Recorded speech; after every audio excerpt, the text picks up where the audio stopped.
વ્યાજે આપેલા રૂપિયા બાબતે વડોદરા શહેરના કડક બજાર વિસ્તારમાં આજરોજ બે વ્યક્તિઓ વચ્ચે મારામારીનો બનાવ સામે આવ્યો હતો, જેને લઈને પોલીસ ફરિયાદ નોંધાઈ છે।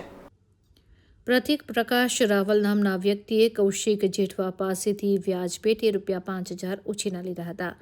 જે પેટે પ્રતીક રાવલ રોજના રૂપિયા 50 લેખે કૌશિક જેઠવાને વ્યાજ પેટે આપતો હતો। જોકે તેને પ્રતીકને નફા પેટેના પૈસા કોઈ કારણોસર આપવાનું બંધ કરતા કૌશિક જેઠવાએ તેના માણસોને બોલાવીને કડક બજારના નાકે તેના મિત્રોને બોલાવીને માર માર્યો હતો, જેમાં પ્રતીકને ગંભીર ઈજા થતાં ગોત્રી હોસ્પિટલમાં સારવાર હેઠળ ખસેડવામાં આવ્યો હતો। ત્યારબાદ સયાજગંજ પોલીસ સ્ટેશન ખાતે પ્રતીક રાવલે કૌશિક જેઠવાની વિરુદ્ધમાં પોલીસ સ્ટેશને ફરિયાદ નોંધાવી છે। કડક બજાર પર કૌશિક જેઠવા કરી છે, વ્યાજનો ધંધો કરે છે।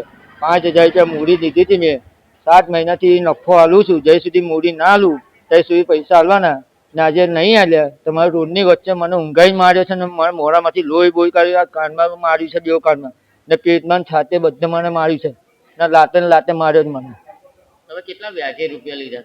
લીધા હતા 5,000 રૂપિયા લીધા હતા, ને 7 મહિનાથી મેં નફો હાલું છું।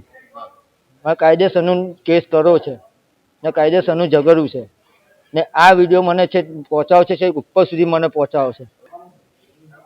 કાલુથી મને કશું થઈ ગયું તો મારા છોકરાનું કોણ જોશે? મારા બેરીનું કોણ જોશે?